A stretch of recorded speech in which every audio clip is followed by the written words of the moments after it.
Southside 457. Did you know that the Southside on Lamar is a National Historic Building? This building tells a story. I need a story to connect to with my heart. There are so many stories in this building. I wanted to teach other people how to naturally love themselves, and so I ventured into the field of opening my own spot. There are people in this building with a passion to share what they know.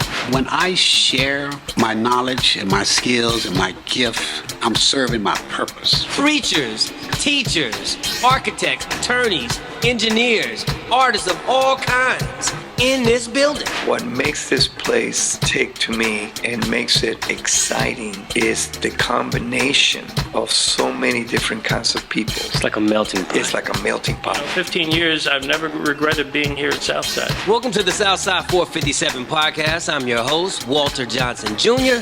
Let's get it on. You can't miss the princess. Listen,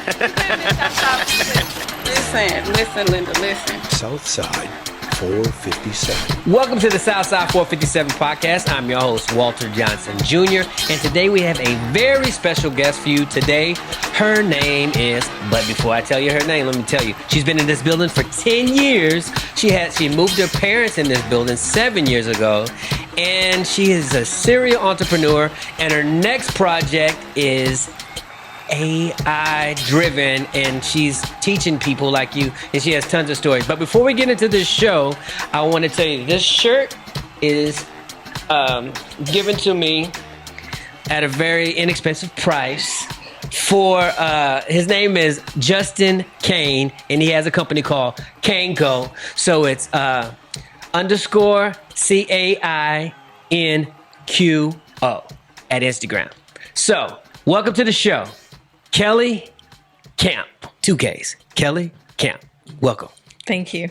How are you doing, Kellye? I'm doing great. How are you today? I'm doing well. Good. So one of the questions that I always ask everybody, especially if you live in the building, you don't just end up here on the South Side, on Lamar. You have to be invited, or you don't just bump into it. So how did you end up at the South Side, or what was your introduction to the South Side? It's a great story. I was actually moving from another state to Dallas to open up a showroom in the design district. Wow. And I had not lived in Dallas for 15 years prior to that. I had lived in Dallas before, but it had been 15 years, and a lot of things had changed since then.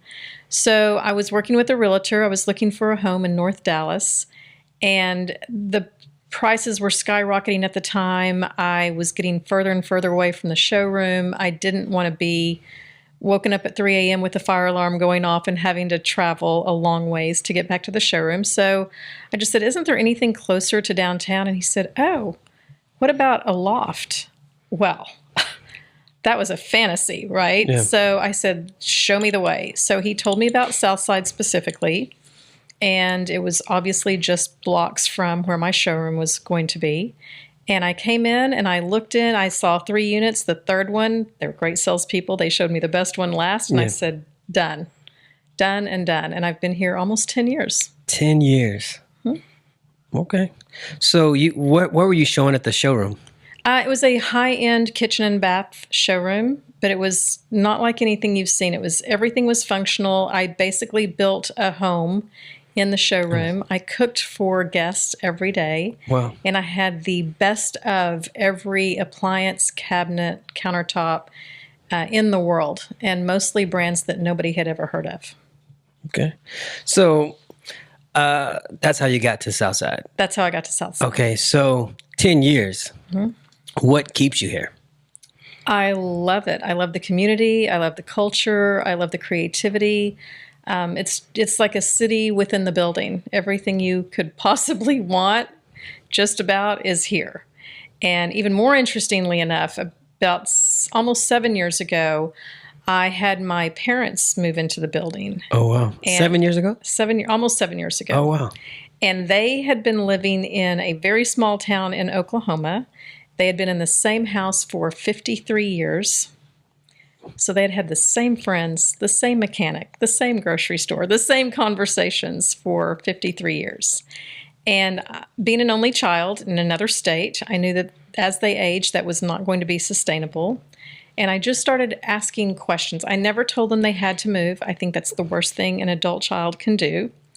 But I just started asking questions like, have you ever thought about having another home somewhere, a vacation home?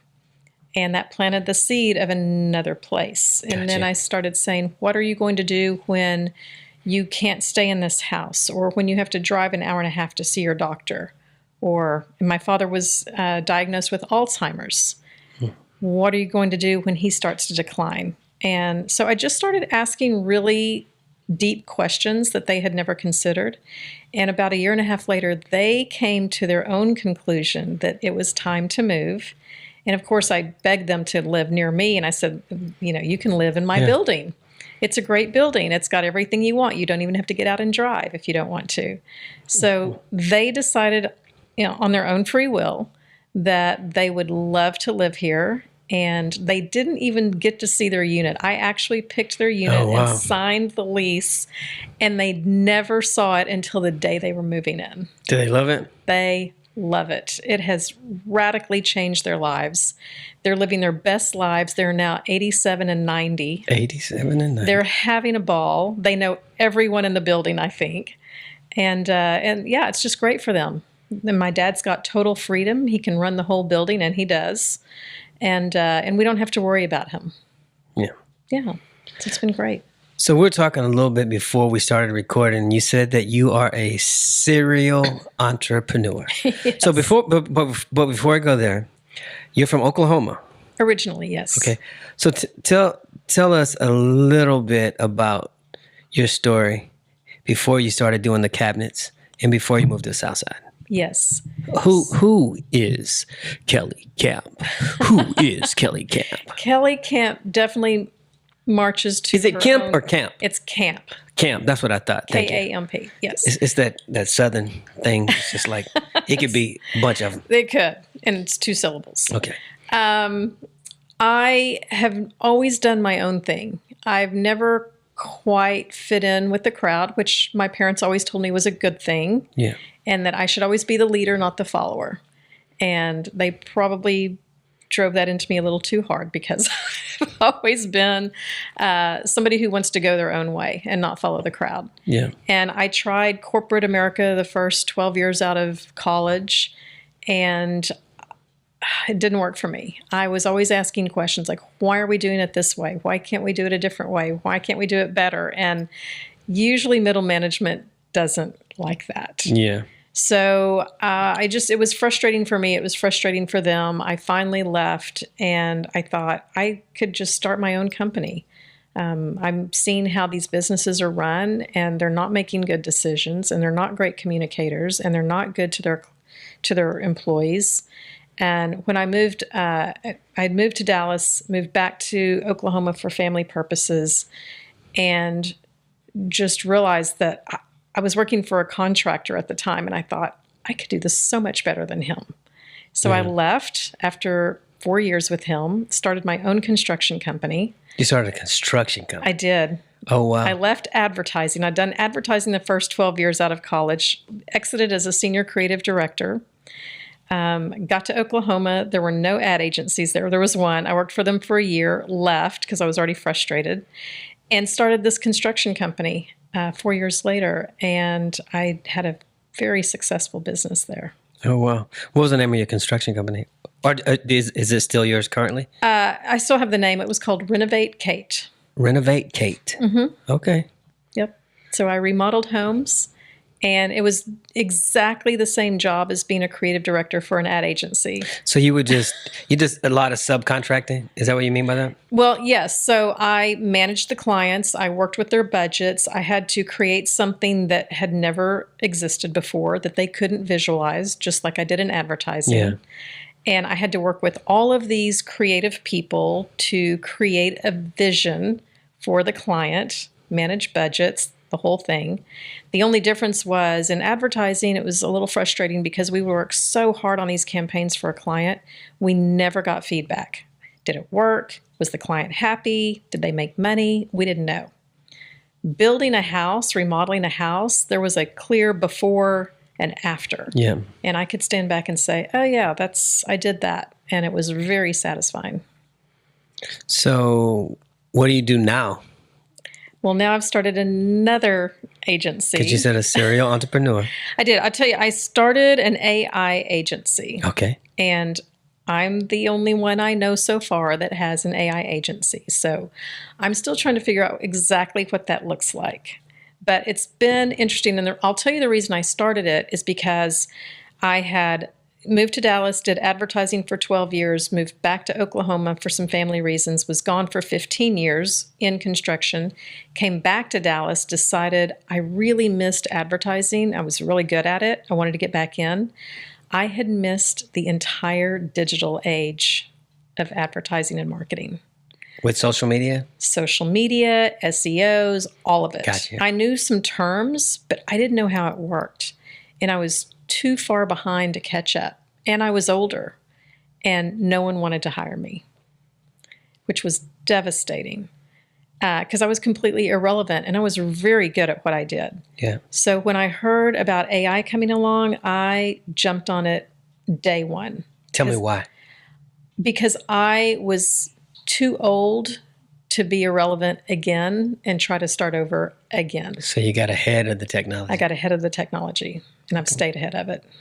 So tell me, you started an AI agency. Mm-hmm. You said you're still trying to wrap your mind about what that is. Yes. So, okay, that's the big picture, trying to wrap your mind around what it is or what it can be. But what's your vision like right now for it, and why did you start it? I mean, I know you want to get in front of the technology, but like short term, what's your lowest hanging fruit and going after? Right. Right now, the lowest business. hanging fruit, and I've got two sides to the coin. I'm coaching, teaching, instructing, just introducing people, orienting people to AI, because still about 42 to 48% of the U.S. population has never even heard of ChatGPT.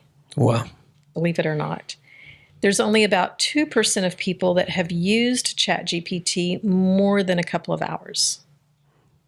So 2% of the population is actually using it on a regular basis. And of those people, there are very few that really know how to use it. They've written an email, they've done some simple things with it, but they don't really know what it can do. Yeah. So I have to educate people first, because most people don't even know what it is or what it's capable of. Once I educate them, then I've got a lot of my clients say, that's great. I don't have the bandwidth to learn something new, or they think it's going to be like old technology where they have to read a thick manual and struggle through directions and learn something new. So they say, I don't really want to learn it, but I've got this huge project I've hit a wall with. Can you help us get over that with AI? And the answer is always yes. Yeah. So now I'm doing projects as well. That's cool. So what do you think, what's your intro level course or instruction for someone that wants to start AI? Like, how do you introduce them to ChatGPT versus, if they don't use it, how do you get them going? Most of my clients have never seen it, never touched it, never opened it, never played with it. Do you blow their minds? I blow their minds, yes. Yeah. But I try to start slow, because... Slow at blowing their minds? Yes, because it really is a mind shift, and it's hard to take. I mean, it really is hard to take in exactly what this technology can do. So I do start slow. I feel like I've used the analogy, I'm like your swim coach or your driving instructor, right? Yeah. I'm going to show you the basics first. I'm going to teach you how to do the basics. If I'm your swim instructor, we're going to start in the shallow end. Okay, so let's go through this, just a quick little basic lesson. So what, ChatGPT, okay, now what? What do I do? Okay, I want you to download it on your phone. Okay. So the first thing we're going to do is we're just going to write a little story about Bob. Okay. Bob. Hold on. Let me go ahead. Let's just do it. Why? Do it? Why not? Sure. Why not? Okay. Okay. Who is Bob? Just go ahead and talk to me about Bob. So all you do is, when you're interacting with ChatGPT, you're just going to talk to it like it's another person. Bob. So, and I usually speak into mine rather than even typing it, let's because do that. it's like a conversation. This is a podcast. Yeah, it's like a conversation with a person. So let's go ahead. Tell me what to say. Okay. I'm your student. Okay. So you're going to say, we're going to write a story about Bob. We're going to write a story about Bob. Bob is trying to get from work to home in time for dinner. Bob is trying to get from work to home in time for dinner. Unfortunately, on the way home, he encounters a series of catastrophes. Unfortunately, on the way home, he encounters a lot of big words and wrecks and catastrophes. Perfect. Now, you could go back and correct that if you wanted to, but you don't need to. Yeah. It's very smart. It knows what you're trying to say. So, write the story. Yes, right. And let's only keep it to 500 words. That's a lot of words to read. Well, right it now. will give you a lot more than that if you don't limit it. Okay, so let's limit to 500 words. Bob glanced at his watch and realized he had just 30 minutes to get home for dinner. Determined not to be late, he grabbed his briefcase and sprinted out to the office. As he navigated the crowded sidewalk, Bob's path was obstructed by a massive construction zone. He sighed and detoured down an unfamiliar street. He hadn't gone far before he saw a sign. Caution. This is another word I've never used before. Perambulating? Pedestrians. I don't even know what that is. Confused by words, Bob slowed down trying to decipher the meaning, but quickly decided it was best to keep moving. Okay, so speaking of keeping moving, that's going to go on for a while. Yeah. So let's simplify it for you. So now I want you to say, take this story and turn it into a paragraph. Let's do this. Whoops. One paragraph. Okay. Okay, let me speak it. Okay. Take this story and turn it into one paragraph, please. I like to say please just in case That's AI, okay. If AI ever rules the world, they'll know who was kind to them. Actually, it has been scientifically proven that using please and thank you does get a better response sometimes. Yeah.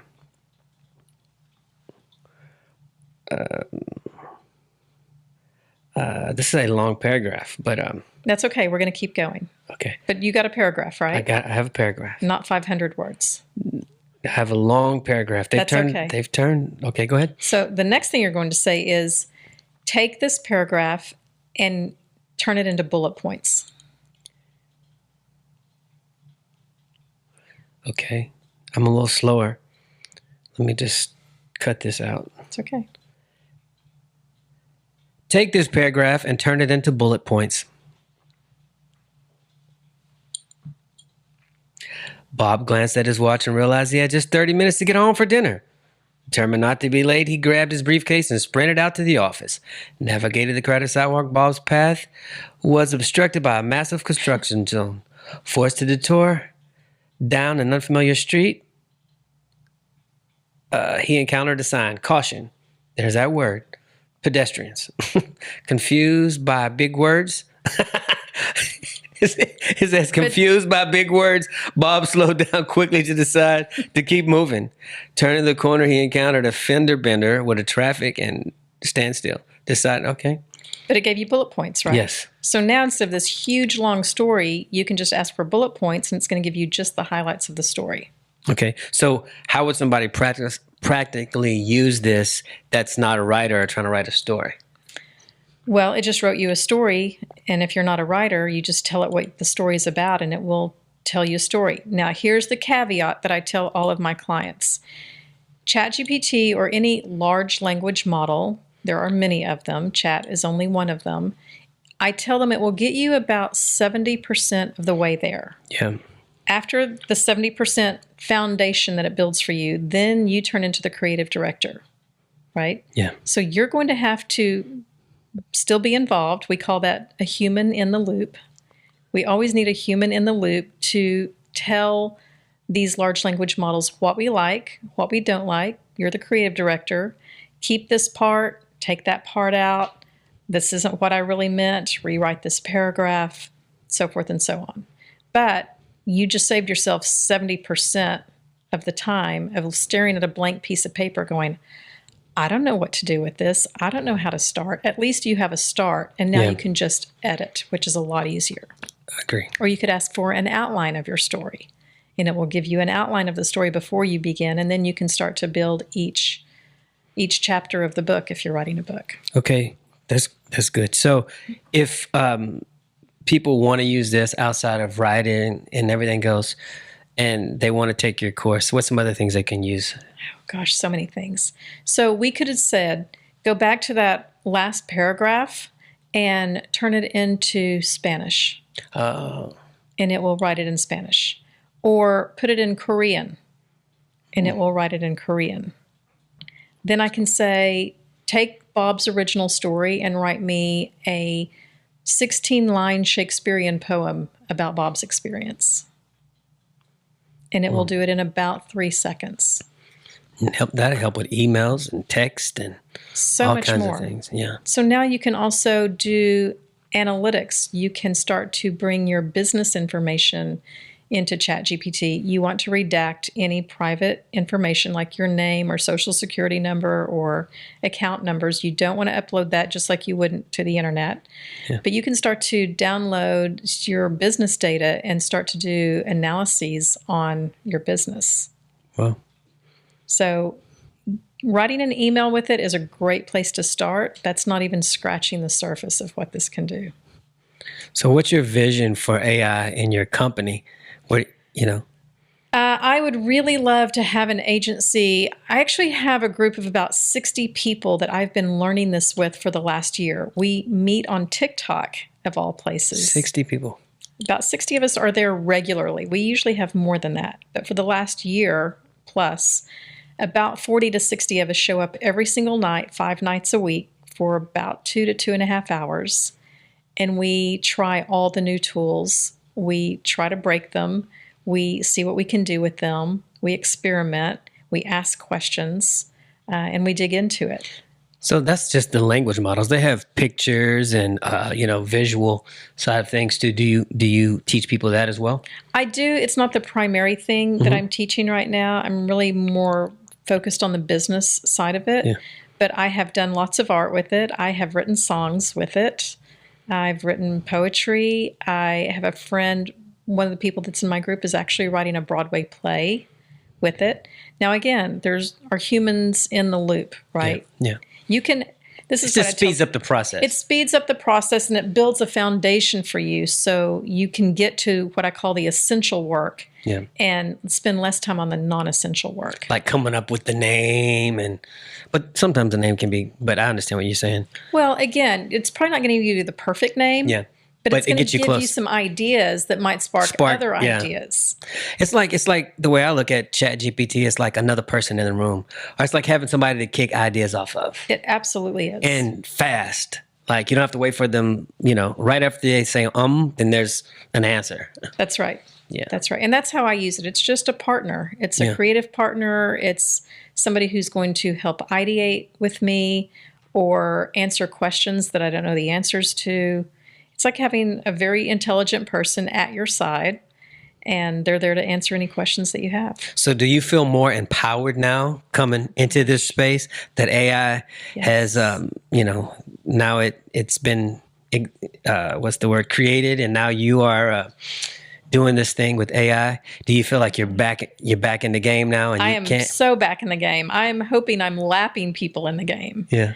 But I do hear people say, well, it's going to kill our creativity because it's doing all the thinking for us. And I'm a writer or I'm an artist and I don't want it to do that for me. I enjoy that process. Well, here's what I tell people is it actually makes me feel the creativity that I had when I was 5 to 8 years old.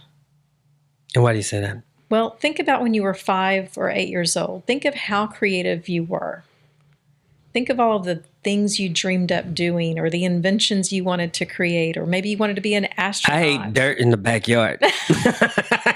I'm sure there was more than that. No, I'm messing with you. But do you know, I did eat dirt in the before backyard. the world kind of stripped us of our creativity, right? Because it's fearful. It's fearful to try something new and fail. Or we've had friends or family or teachers say, well, you're not going to be able to do that. Go pick something else. Or you don't have the right grades. Or you just don't have the right personality. I mean, we're told a million different reasons why we can't be who we want to be and create what we want to create. And so now that I've got this tool, I genuinely feel like anything is possible. I have a safety net to try. I can't fail just by asking questions. I can't fail by just ideating. Let me ask you this.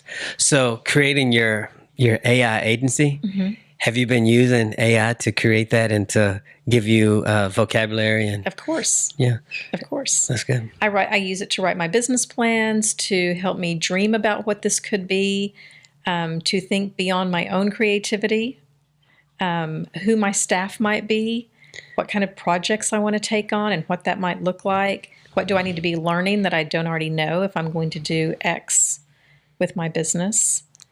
So with this group of 60 people, have y'all found some interesting things that if you prompt it, that you get something? Have y'all Daily. what's some interesting things that people can type in or prompt AI to come up with that they would be surprised? Don't give them an answer. Let them do it. You give one answer. Well, one of the fun things we've done recently is Claude is another large language model like ChatGPT. So I tell people it's like having a toolbox of all these different tools. So ChatGPT is my Swiss Army knife. It'll do a little bit of everything, right? It'll do art, it'll do data analysis, it'll write a story, does text. So that's my Swiss Army knife. Sometimes I need a hammer, and I don't want the little hammer that's on a Swiss Army knife. I need an Gotcha. actual hammer, right? So if I'm going to do some serious text and writing and I need detail, I'm going to go and use Claude, like the man's name, Claud. Okay. And that's And another it's large Claude.com? Claude.ai. Claude.ai? Okay. And so Haven't heard of that. that's going to give me more robust information, even if I give it the same prompt as I give ChatGPT. It tends to just give me more information. Now, what it won't do is it's not going to draw me a picture. It's not going to do data analysis, but it's just a different tool. It's a hammer, not a Swiss Army knife, right? But one of the things we did with Claude recently, it just came out a few weeks ago, this new feature that we were playing with. We put in a prompt where we can say, I want to recreate the old arcade game Centipede or Frogger. Write me a code for that.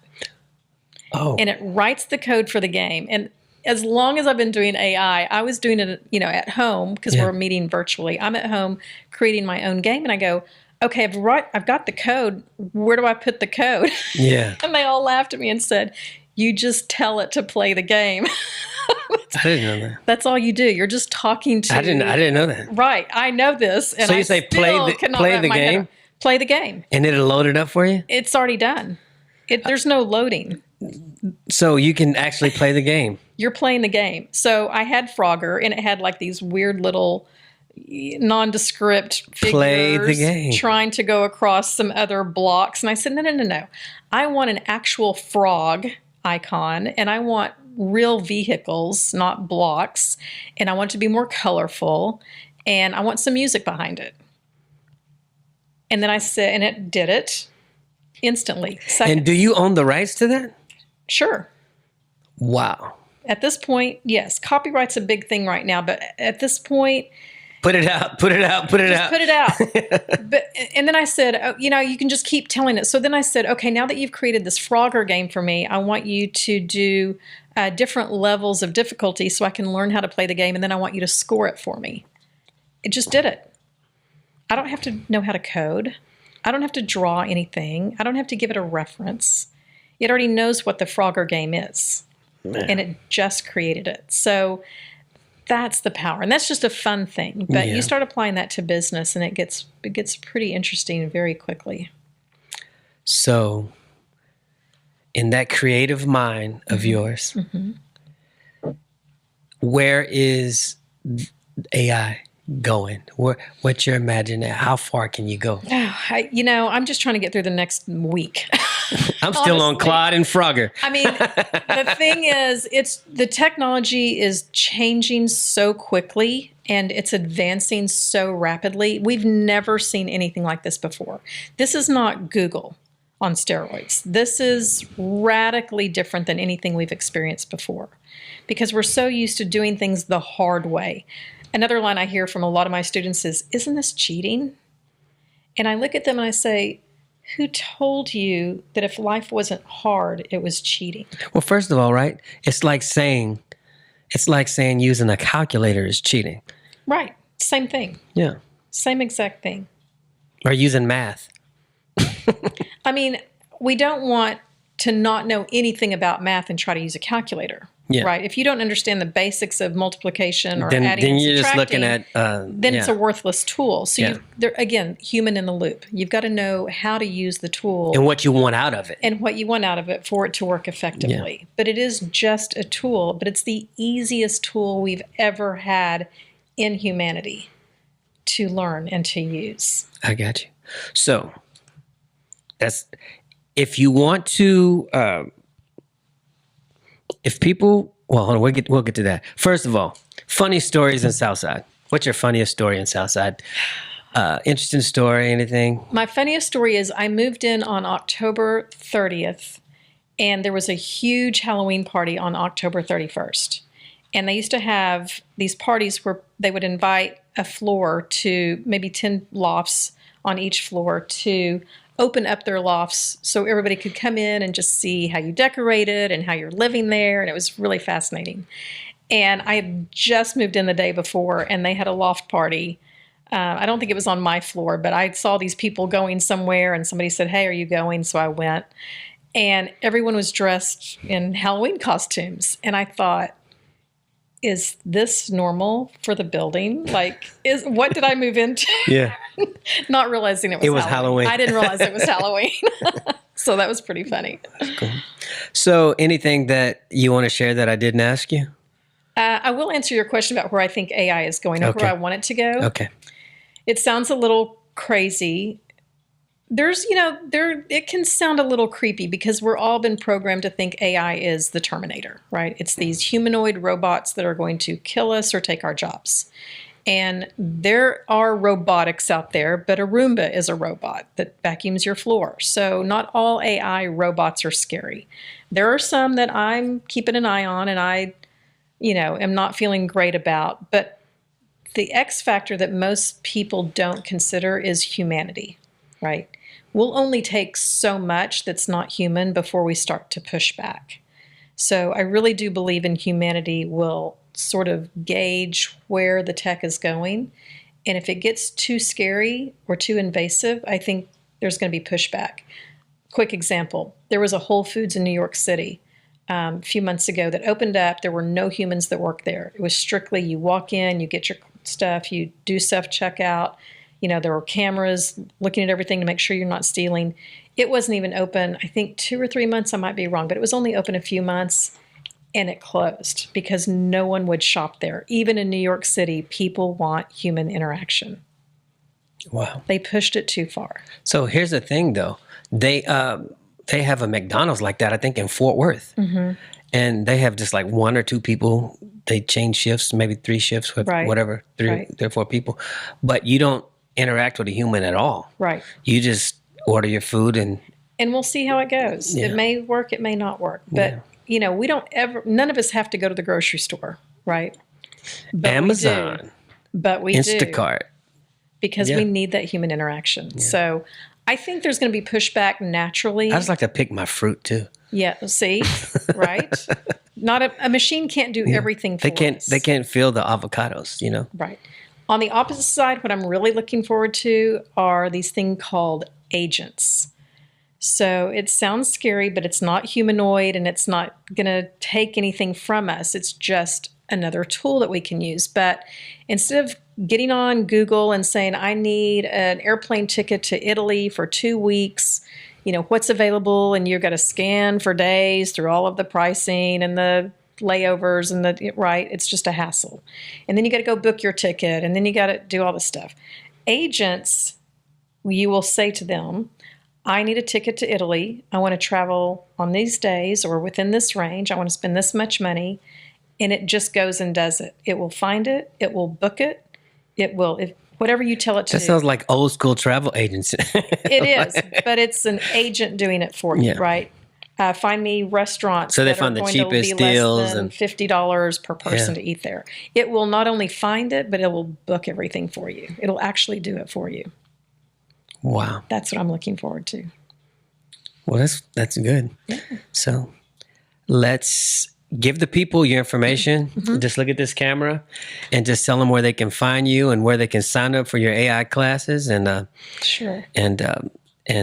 give them my discount code so that We'll talk later. Okay. So I'm Kellye Kamp. My company is Source Camp, which is SOURCEKAMP. It's sourcecamp.com. And I train AI, I offer classes, workshops, and then I also help businesses with projects. And thank you so much Thank you. for doing this. I know I can be very intimidating. So intimidating. But you handled it well. Thank you. Yeah. Thank you. Well, this has been a pleasure. Until next time, we'll see you on the Southside 457. Peace.